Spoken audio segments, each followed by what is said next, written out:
All right, here we go. All right, so please, if you could, let's talk about the exams later.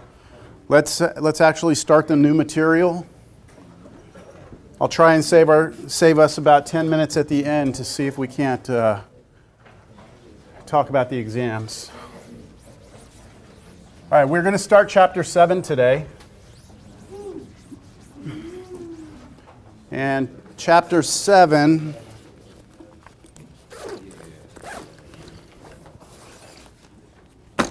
here we go. It's called Applications of Integration.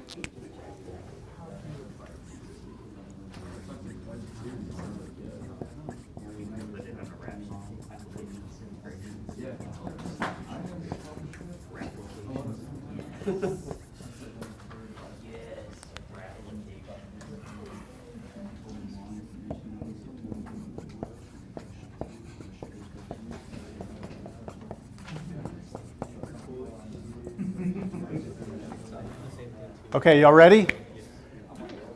So if I could, let's not worry about the exams now, put them away, don't worry about them, because I'm going to need you to focus on what we're going to be discussing here. We're going to start we're going to do 7.1, and then we're going to get into 7.2 a little bit. Hopefully, yeah, my computer looks like it's back. So let's just begin with what we already know, all right? So, and also, I'm going to say I don't believe that there's any notes for 7. 7.1? 7.1? I don't know. Is there? Yeah, some? Okay. There's some there? Yeah, okay. But you'll start to see that the notes become a little bit choppy, okay? And that's because I like to present this material every semester, and it's going to be basically dictated by how you're understanding it. Instead of having like a set of notes pre-made, I want to kind of see how it's going into your head because there's different ways to present it. All right, so what we know is this so far, is that if we are given a function f, right, and we want to constrain it to some interval ab, that we can find the area of this, or actually the area between the function and the x-axis, right? That's important. Between the function and the x-axis, by evaluating the definite integral, right, the integral from a to b of the function dx, right? And in this formula, I tried to show you where it came from, the Riemann sums, right? And hopefully what you got from this is that this right here was the height, and this right here was the width of some arbitrary rectangle that we had drawn in here, right? So we drew a little rectangle in there. We said, okay, we'd like to know the area of this single rectangle, right? Yes? And we wanted that rectangle to be infinitesimally thin, just a really, really thin sliver. And so the width of it, right, let's look at that rectangle over here on the side. The width of that, right, was our dx, and then the height of it was the function's value at x. Now, the function's value actually changes. As I move this rectangle around, right? If I drew this rectangle here or here, the height would change, right? And so the area changes as the rectangle moves from left to right. Agreed? Now, we're going to be changing the x coordinate of this rectangle. We're going to be changing it between a and b, and that's where the a and b came from, right? And amazingly,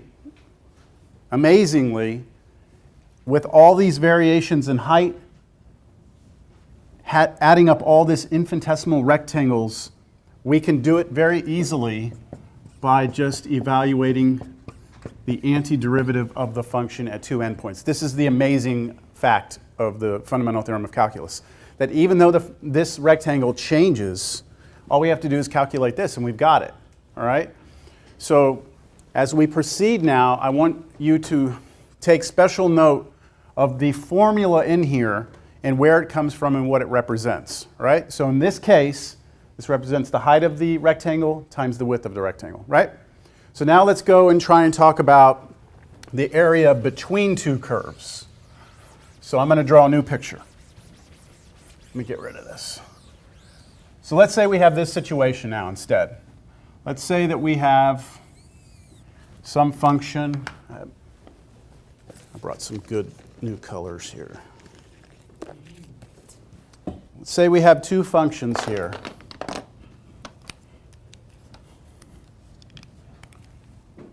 This one right here, say it does that. Let's say that's f, all right?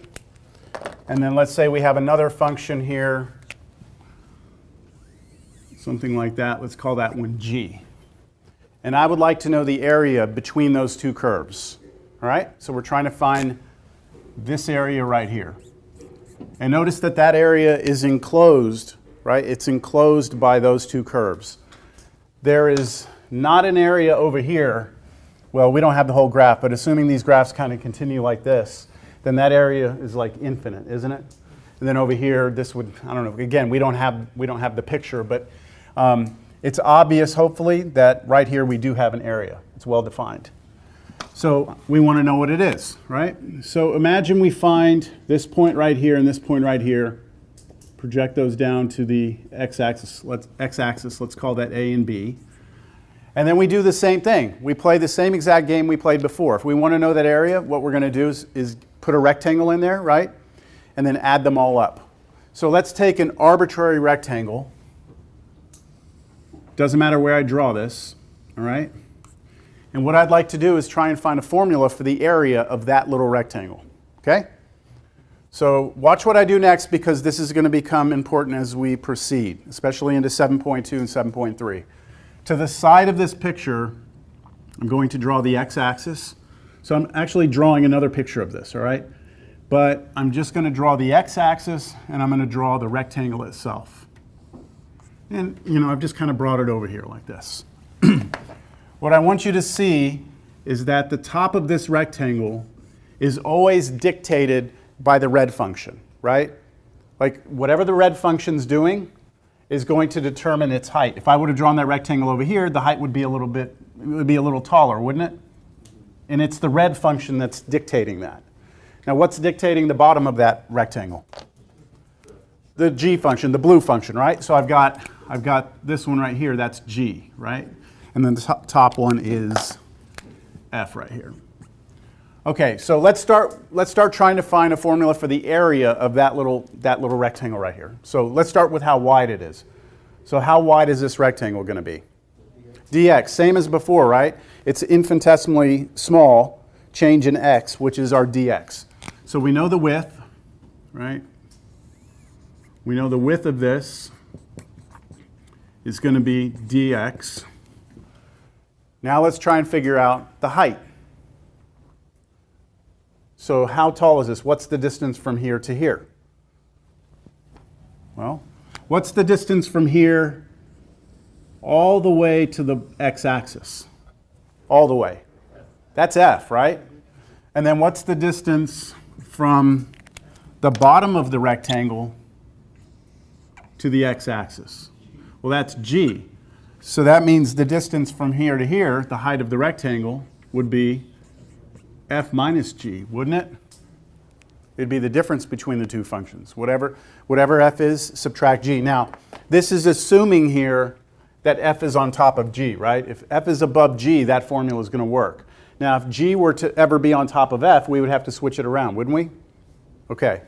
But in the case that we have a function f that's above the function g, then this formula, this would be the width, and then this would be the height, right? And then we'd want to add these up, wouldn't we? So if we want to add them up, we're going to use the integral. And we're going to go from a to b, because that will allow us to essentially slide this rectangle all the way through the region. Does that make sense? It's like you're starting with the rectangles over here. You're going to go from a all the way, rectangles all the way to b. So here's what it would be. We have an integral. So this area right here, this total area, would be the integral from a to b of the f function minus the g function, right? So I'm going to write it this way. F of x minus g of x.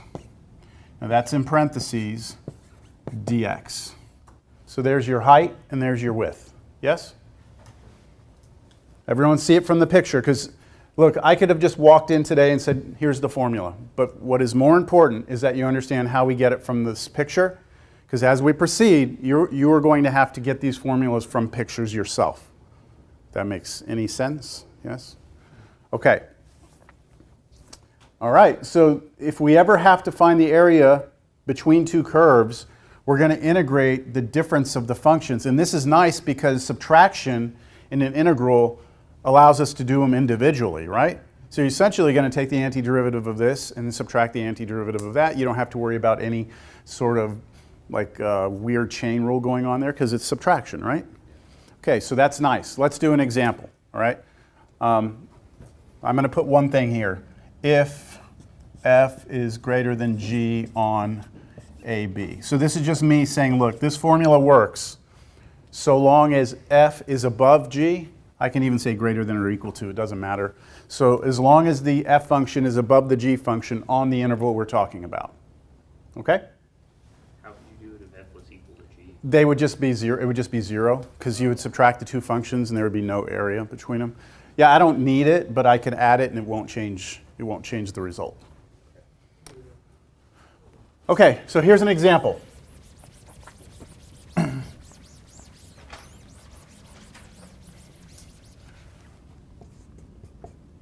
Find the area bounded by y equals x squared and y equals, let's go 8 minus x squared.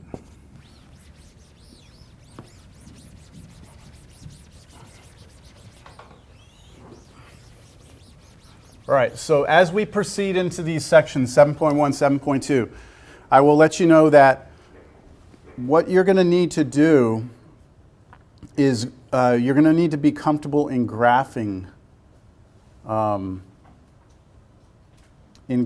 some of your basic functions. So you need to be familiar with these things. If not, you need to break your graphing calculator out and make sure you know how to use it, all right? So I'm going to start with a picture, all right, to help me get through this. So start out, let me see here.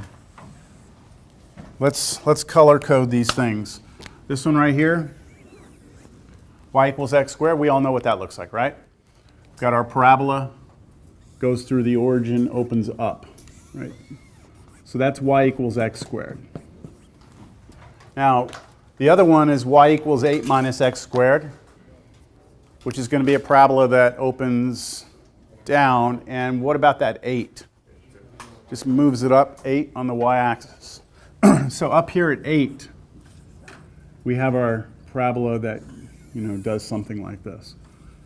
So that's a rough sketch, okay? It's a rough sketch.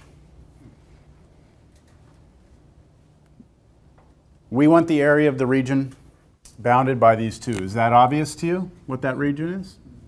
Okay. So what is that area? Exactly. What is the exact area? So yeah, so let's set things up. Okay, I'm going to take my time, and this is what I want you to do also.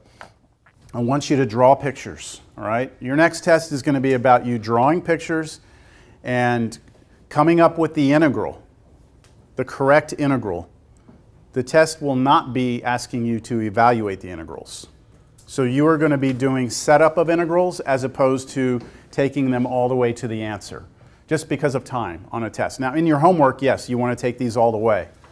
But when you take your test, I'm going to be looking for pictures and correct formulas. And then we just assume, yeah, you could integrate it if you had enough time. Okay, so I'm going to draw my rectangle, right? And this is going to be an arbitrary rectangle. I can put it anywhere I want, anywhere in here, right? So I'm going to put it right here. Right? And then over to the side, I'm going to draw that rectangle again. And I'm going to realize that the top function for us is actually which one? 8 minus x squared, right? This one right here is y equals 8 minus x squared. Now, that's the top function, right? So why don't we call that the f of x function? I'll call it f of x is 8 minus x squared. And then the function on the bottom is x squared, right? This one is y equals x squared. And let's just call that the g function. So g of x is x squared.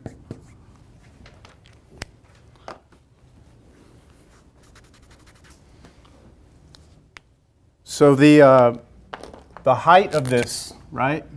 The height of that is f minus g, isn't it? This is f minus g. So this is actually 8 minus x squared minus x squared. So that's your f right there. Take away your g right here. Yes? That's how tall that is? Any questions on that? Okay. So we're gonna go and try and set up an integral, aren't we? But what's the first thing we're gonna run into when we try and do that integral sign? We need a and b, don't we? We need a and b. We haven't figured that out yet. But a and b are gonna be this point and this point, right? It's where the two intersect each other. So we actually have this added element to the problem now. It's not just as simple as drawing a picture and setting it up. In this particular problem, we actually have to find where the functions hit each other. So how do you find the intersection of two functions? Set them equal to each other.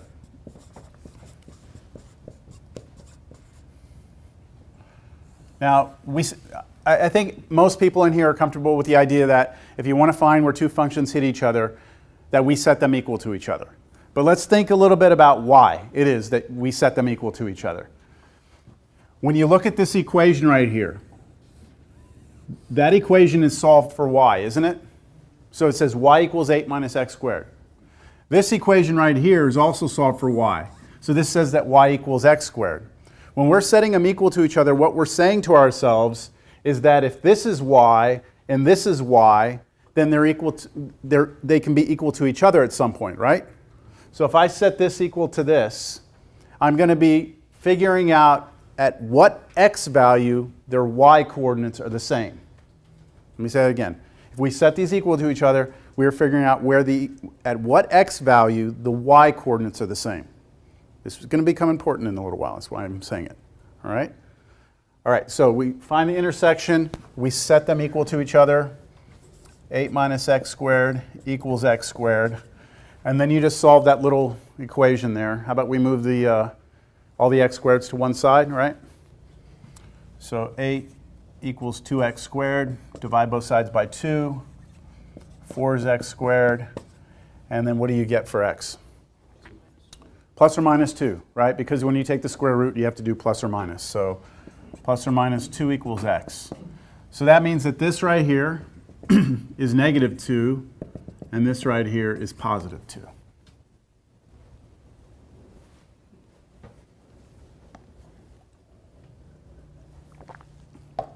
All right, we're ready for the integral. The area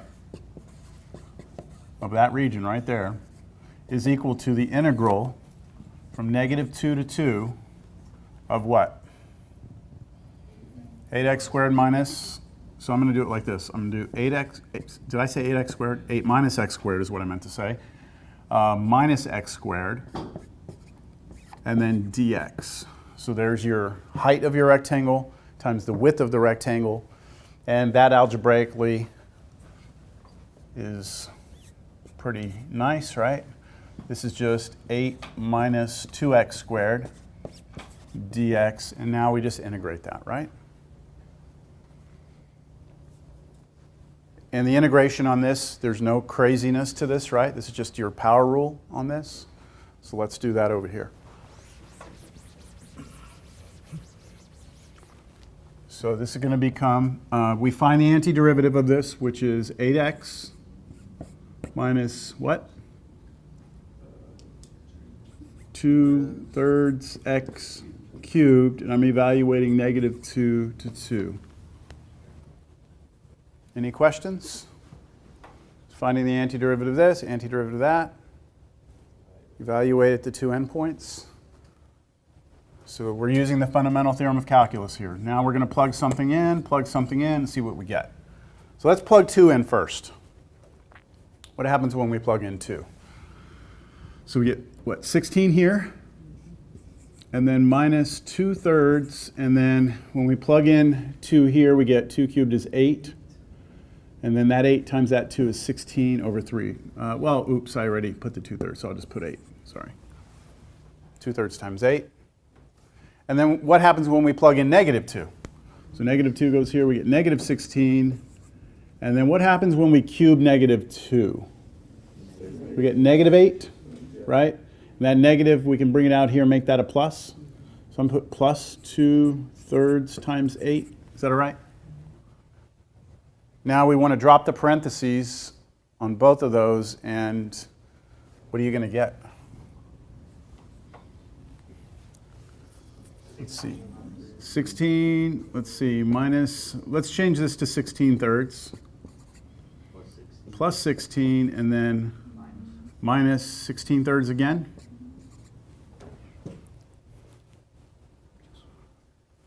So that's 32. But put the 16s together, right? We get 32 minus, put those together, so 32/3. And now you get a common denominator.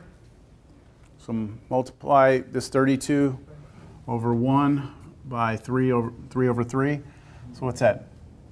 96 thirds minus 32 thirds, which is 64 thirds. 64 thirds. And that is it. We leave it like that. That is the exact answer. But you said on the exam we're not going to go that far, right? On the exam, I might ask you to do one of these, just all the way. But then after that, it's going to be set up, set up, set up, set up. You know, include pictures, you know, label everything, all that stuff. I know this shouldn't change how we study, but how many problems are we looking at for the next exam? I'm going to have to go look at one of my old exams. I don't know. I'd say at least 10 because it's all set up instead of take it all the way. Yes? When you ask for setup, how much exactly of what you put up there do you want to see as far as illustrations? In terms of the picture, Correct. this, right? This, You want to see the, this, and then the intersections, how you got the intersections. And then you would just basically take it, you could go here or here, I wouldn't care. Just leave it. I wouldn't want to what? this isn't like a training wheels kind of part? This is what? The part picture? where we draw the box, because can we tell from the graph that it's just that the top function is? Yeah, this is an easy problem to start, you know, because it's our first one. Let us get into a few more and you'll start to see what I mean about wanting to have the picture there. I mean, I doubt I would give you a problem of this level on the test. Yeah, I just meant the second graph. Like This we one right actually here? see this yet. This I want you just to get into a habit of doing. Just wait, just hang tight, trust me on this. Trust me on this, okay? Trust me on this, all right.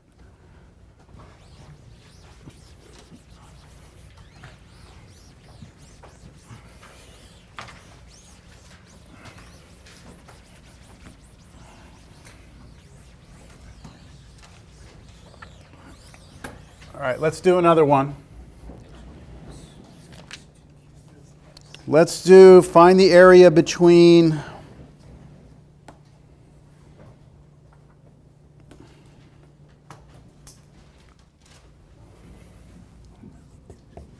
find area of region bounded by y equals e to the x, y equals x, x equals 0, x equals 1.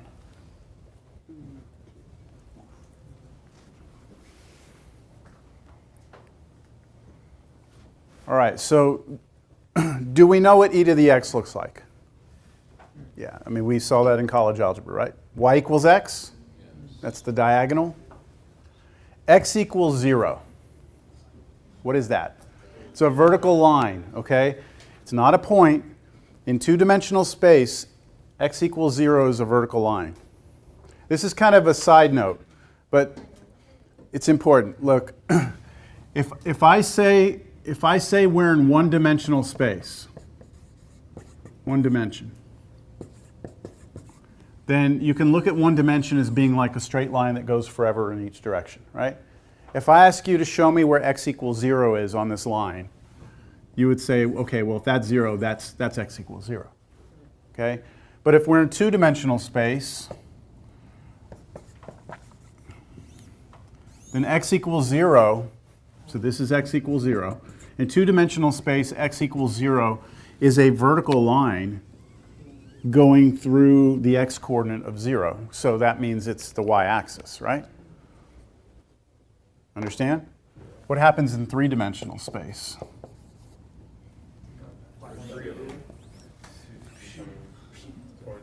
And we're going a little bit beyond the scope of this class right now, but if you've ever seen three-dimensional space, x, y, z axes, then x equals 0 in three-dimensional space is actually a plane. It's a flat sheet of paper. It's like this is your x-coordinate. So if your x is 0, you're here, but it's all points that have the x-coordinate of 0. So it would be this right here. It would be this entire plane that's laying flat on the YZ axis. Does that kind of make sense? That makes sense. Okay. So, I mean, my whole point is this. What's the Wh- right hand? When we look at something like x equals 0 and we're asked to, find the area of the region bounded by x equals 0, we have to understand we're in two-dimensional space here. So x equals 0 is a vertical line as opposed to a point on an axis. All right?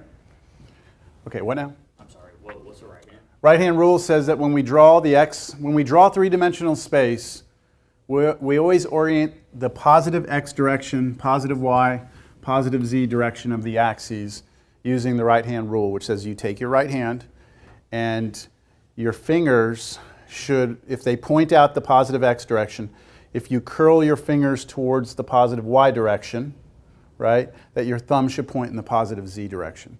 It's easier if I do it in the corner of the room. So like if this is the origin right here, if this is the x-axis, then my y-axis I have to use my right hand, point my fingers out the x-axis. My fingers should curl towards the positive y-axis. So this will be the positive y-axis. My thumb points up the positive z-axis, which would be this. We all have to agree upon that. We all have to agree to do it that way. If we don't agree to do it that way, then the math changes. And so then, one person would get some answer and someone else would get something else because they're orienting their axes a different way. We don't, this is way beyond this is Cal 3 stuff now, but it's important that you understand that we have to have the right-hand rule in three-dimensional space. In two-dimensional space, you don't need a rule. And let me explain real quick why. Take a look at this. We've always done this when we draw our axes, haven't we always done, like this is the positive x direction, this is the positive y direction? Well, if somebody comes in here and says, all right, I'm going to do mine a little different. I'm going to make this the positive x direction and this the positive y direction, all right? All the math that we would do here and that we would do here would be exactly the same. Because, well, let me see if I can. Imagine if you could that this wall right here was semi-transparent. Like you could see the axes, but you could see through the wall to the other classroom, right? Then if we walk out, right? If we look at this right here, right? We see y up and x like that, right? But if we walk to the other classroom, right, and look at this one, so imagine you're on the other side of the classroom, right? You're looking at this one, yes? And now do a handstand. No, hold on. Where is it? Just, I'm trying to imagine myself on the other side. It's just a handstand right here. Oh yeah, I can do a handstand right here. How about that? I do a handstand right here. Or just turn this, right? If you just rotate this around 180 degrees, you get that. Okay, so let me change it. Let me make it this way. What if someone says, no, I'm going to mess it up. I'm going to put that way now. Now just go to the other classroom, right, and look at it like this, and it's the same as this. What this is called in mathematics is these are isomorphic. That's the technical name for it. That the things that happen here are going to happen here, even if you change the axis, label them different. But in three-dimensional space, it does not work that way. If someone comes in here and says, that's x and this is z and that's y, the math over there is going to be different than someone who labels their axes different. So we have to have a rule that we all follow, and that's called the right-hand rule. All right, is that good enough? Okay, all right. I saw it on your video, you were out of the shot. I was what? Out of the shot. Oh, I thought you said I was taking a shot. Yeah, maybe, I don't know, couldn't see you in the video. Okay. That's a good semester, I guess. All right, here we go. let's label some stuff here. E to the x. So like I said, we're going to have some knowledge of our basic functions now. E to the x, remember e to the 0 is 1. So we're here, and then it grows exponentially like that, and then it decays down this way asymptotically towards 0. This is y equals e to the x. Now, how about the next one, y equals x? Well, that goes through the origin, doesn't it? And it's a diagonal. Now, does it ever hit e to the x? I don't think it does.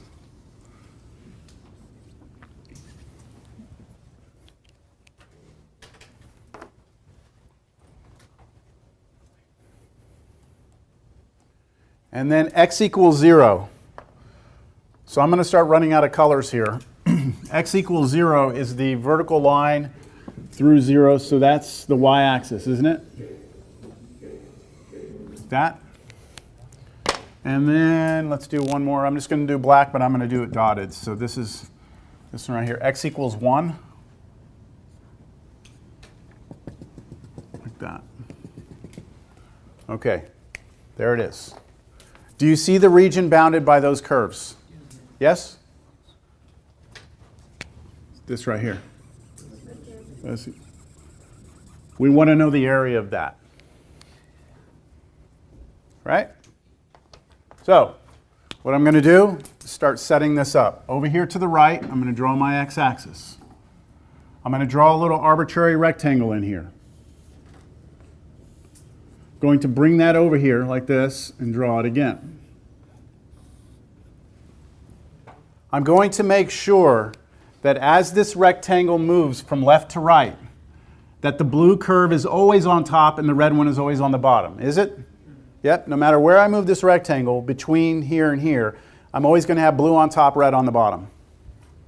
So I've always got the blue one here, always got the red one down here. And the blue one is what? E to the x, so I'm going to call that f. So f of x, I'm going to let that be e to the x, that's the one on top. And then the bottom one, g of x, is x, isn't it? So we have like a top function and a bottom function, right? A top one and a bottom one. And then I'm going to try and set up my integral. Now I'm going to need to know my limits of integration. Do we know where this thing starts and stops? Yeah, it's from the picture you can tell we're going to start at 0, right? Because that was one of the lines, 0, and we're going to stop at 1. So we go from 0 to 1. And then it's the top function minus the bottom function. dx, right? Height of the rectangle, width of the rectangle. Yes? All right. And then we just integrate, and we're there, right? This one's easy enough to integrate, so let's go ahead and do it.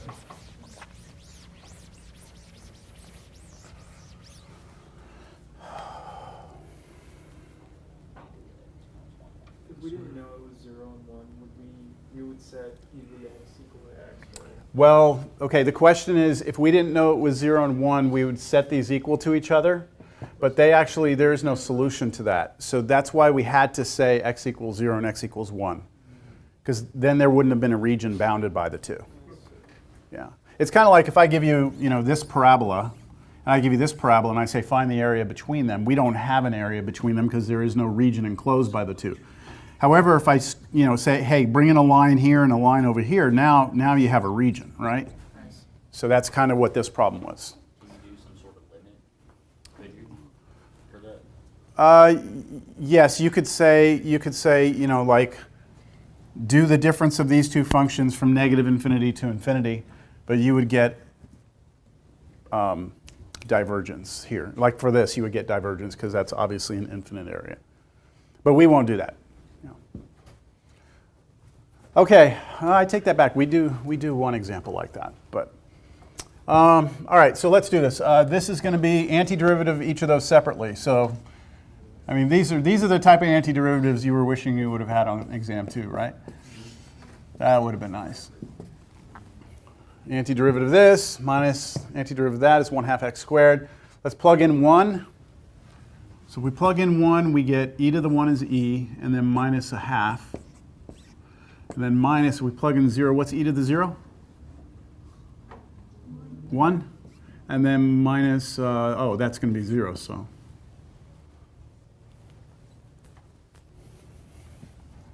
So this is e minus a half minus 1. So minus 3/2. That would be our exact answer. We wouldn't try and do a decimal there, okay? We're going for exact answers.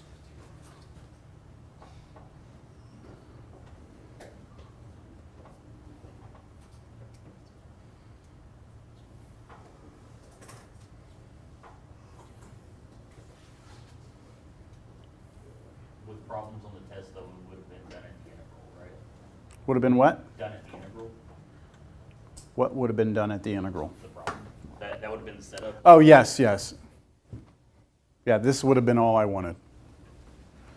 All right, so far okay? All right, let's do something else. This should be pretty, seem pretty straightforward. There's not a whole lot of crazy magic going on here, all right?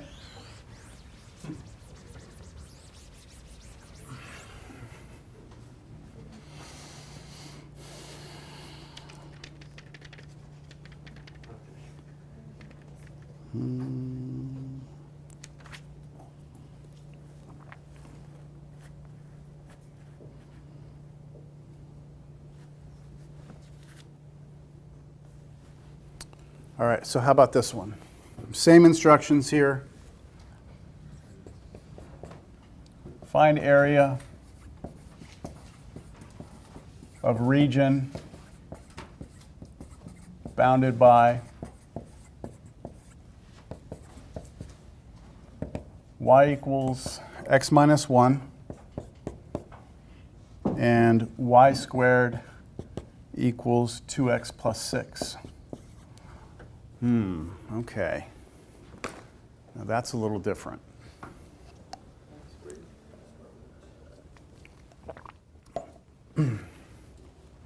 So the first curve we have is a line, right? Y equals mx plus b. So we could graph that. What about this second one, though? What is this? So if you want to solve for y, you're going to have to take a square root, right? If you take a square root, you're going to have to do plus or minus, aren't you? Yes? So if I solve for y here, I'm going to get y is equal to plus or minus the square root of 2x plus 6. And that means we actually have two functions, don't we? Not just one. So this really means that we have y equals the square root of 2x plus 6. And then this one means we have y equals negative root 2x plus 6. And now we would have to go graph those, right? So I'm going to start to try and graph this. Let's start with the line, because I think the line is going to be the easier one, right? This right here. That right there is slope of 1, right? Y-intercept of negative 1. So if I go down 1, negative 1, there's my y-intercept. And I have a slope of 1, which means it goes like that. So that's y equals x minus 1.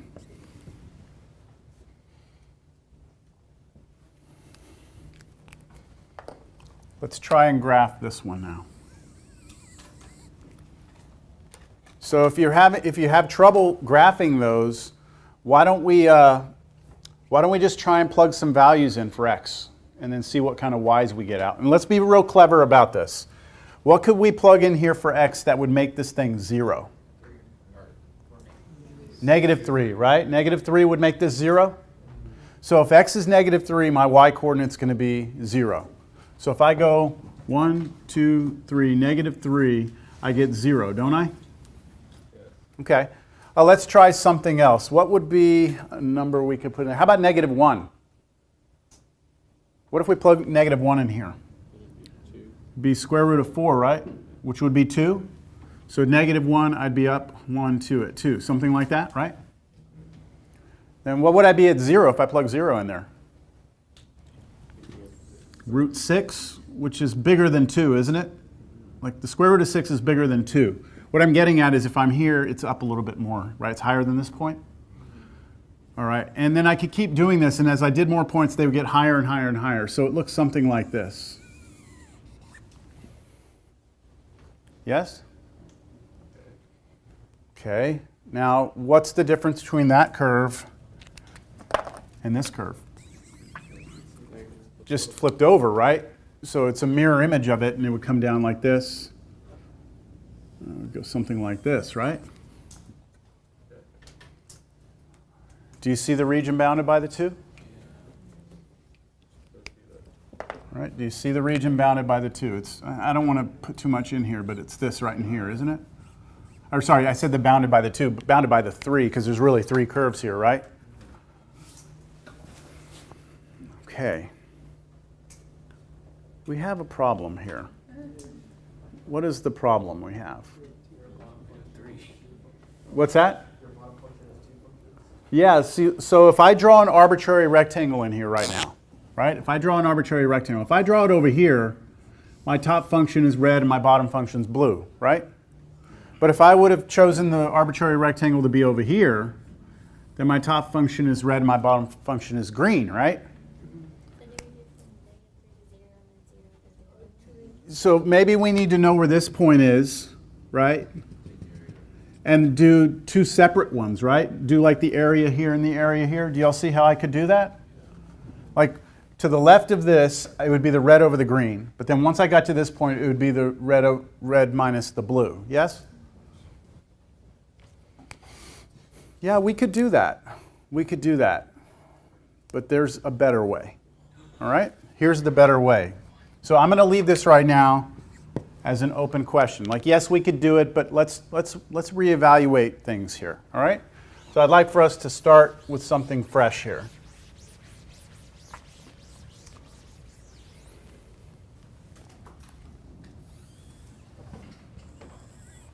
What if I had a curve that did this? All right? And let's call this f, even though it's not really kind of a function that we're used to seeing. And let's say I have another curve that does something like this.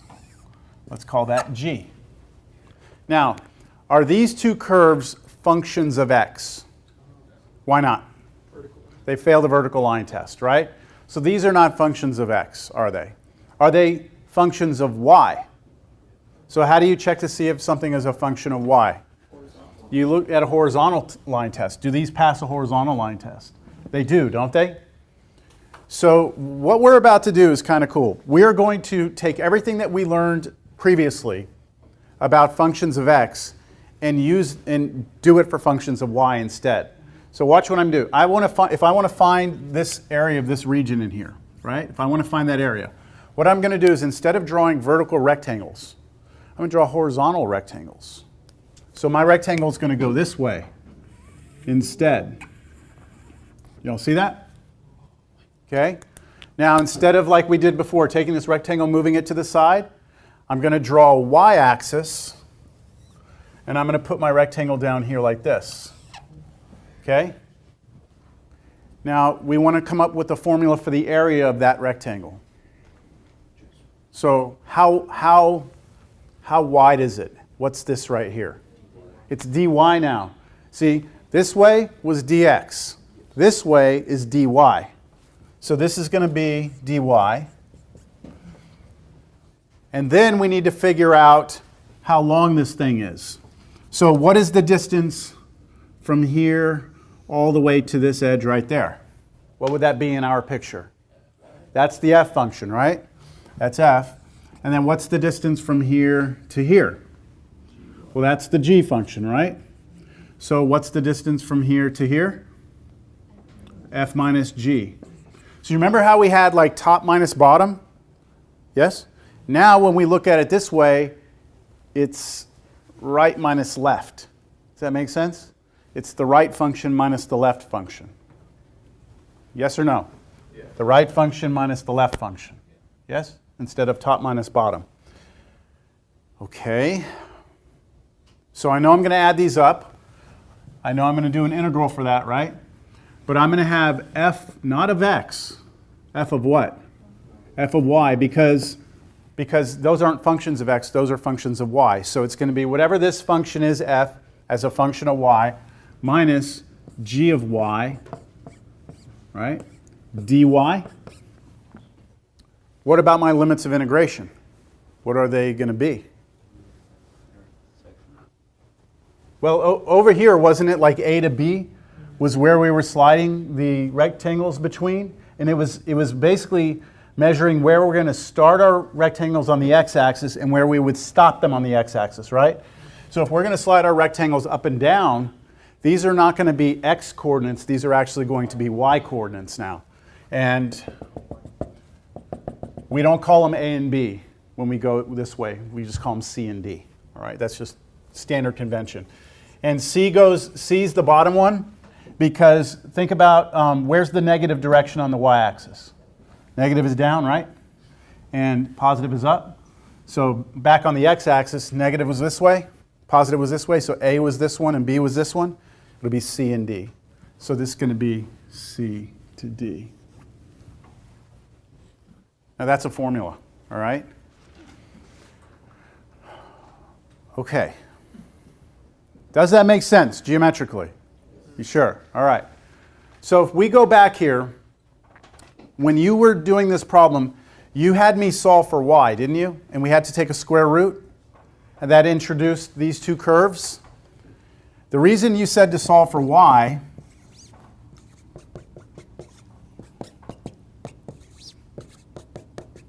and then we had the other one. The reason you said solve for y is because all three of these curves are functions of x now, aren't they? This red one by itself passes the vertical line test. The green one by itself passes the vertical line test. The blue one by itself passes the vertical line test. These are all functions of x. But what if we view them as functions of y? If we do that, we won't be solving them for y. Instead, we solve them for x. So I'm going to chunk this. I'm going to start the problem over. And I'm going to see that this curve right here is actually one function, but a function of y, not a function of x. Did y'all see that? What I'm doing? Okay, I'm starting this one over.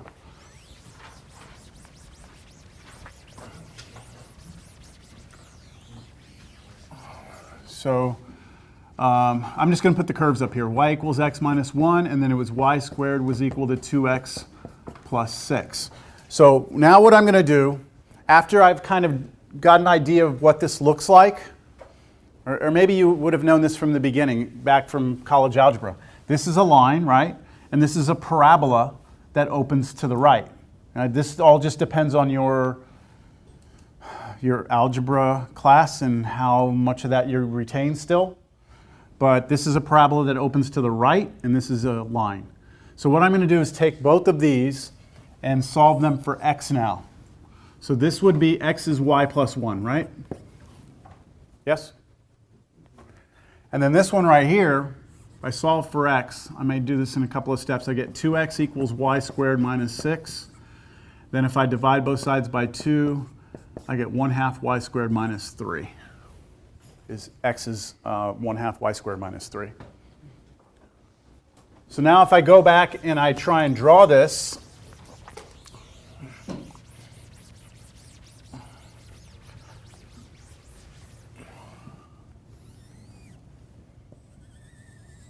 to draw this one, I'm actually just going to go back to that one because I mean, it's a line, right? Nothing changes. It's a line. So that's still going to go through -1, have a slope of 1. That's this. But I'm going to call it x equals y plus 1 instead of y equals x minus 1. And then when I do my parabola, check this out. Just like before, this right here, the number in front of the variable squared tells you whether or not if you open up or down in this case, but if it's positive, you open to the right, and if it's negative, you open to the left. So this parabola opens to the right, and it is moved not down 3, left 3, right? So that means that I move to the left 3 and open it to the right like this. See, but now it's all one curve instead of two curves, right? Two different functions. You definitely cannot use vertical rectangles here. Do y'all see that? You can't, because look, if I use a vertical rectangle right here, the top and bottom functions, they're the same curve, right?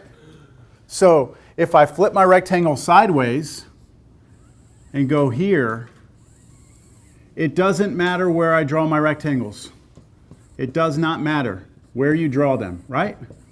You will always have the right function is the blue one, the left function is the red one, yes? No matter where you slide those rectangles, yes? Why is that line the same? I'm sorry, from the... This? Yeah. Because it's, well, I mean, both curves are the same curves. They're the exact same curves. This one right here, I don't know, give me a value of y. If you give me a value of 1 for y, my x has to be 2, right? So if I go up y1, I should be at x2, right? I just think it's easier to graph it going back to what we know already. Like your y-intercept is -1, and then your slope is 1. You could do it this way, but this would be your x-intercept is 1, right? But then your slope is 1, but what does a slope of 1 look like in that direction? It's this way. And then that would be a negative slope. Does that answer your question? You sure? Okay, yeah. If you get a line, if you have to graph a line, just go back to this. Just graph it using that, but when we're over there, solve it for x. You need both of these solved for x. Okay, now, one of these functions is the f function and one of them is the g function. So which one is our f function? The red or the blue? The blue. We're going to say that f is the one on the right side. So our one over here, right? So I'm going to draw my rectangle again. I'm going to bring one of these down. I'm going to bring one that's up here, way up here like this. I'm going to bring that one down here. I have my blue curve is always the one up here. My red curve is always the one down here. Right? As I vary this rectangle through, the red is always on the left, the blue is always on the right. So this one right here is, I'm going to call it f of x, or not f of x, sorry, f of y is y plus 1. That's the blue one. Notice I wrote f of y, not f of x, right? Because this is a function of y. X is a function of y. And then this one right here, f of y is what? 1/2 y squared minus 3.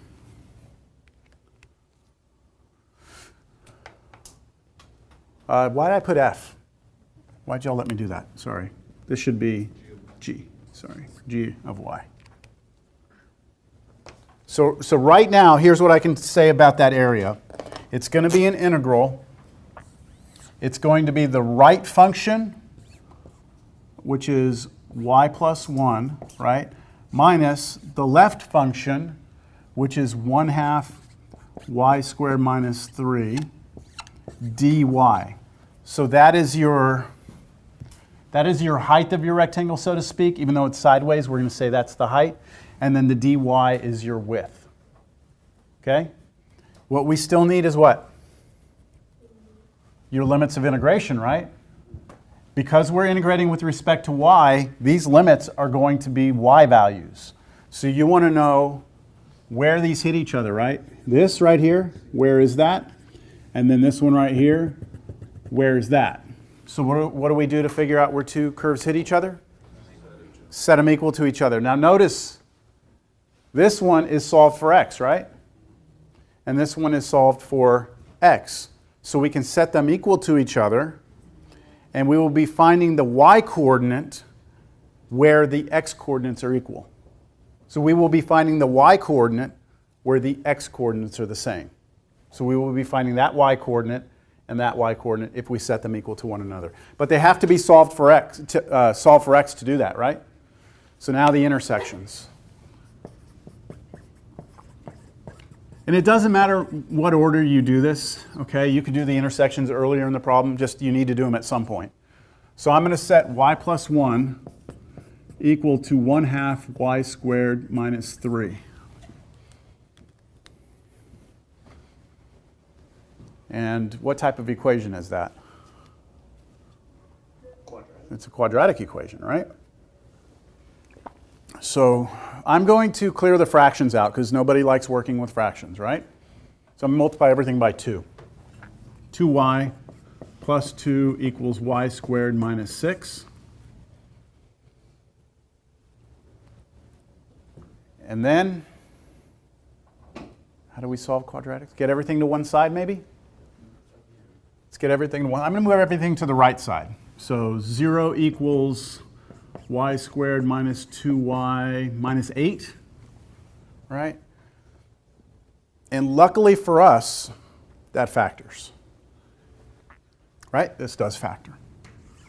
This is y something, what is it? Minus 4 plus 2. So what are our two solutions? Y is 4 and negative 2, right? Y is equal to negative 4, y is equal to negative 2. Not x is equal, right? Because we're solving for y. So these are our limits of integration. Negative 2 and 4. You think you could take that the rest of the way? Right? Just pass the negative through, right? Drop the parentheses, integrate term by term, power rule, plug and chug, we're done. So I'm just going to say here at this point, equals dot, dot, dot. The answer to that, just if you're wanting to know, you know what? I take that back. I think, oh no, I did that. I believe the answer to this is 18. Believe it or not, it turns out to be a nice number, 18. So you can do that on your own and verify that answer. All right. How do y'all feel about that? Okay, so you'll get to practice in your homework. All right. Now I'm going to do something here. Let's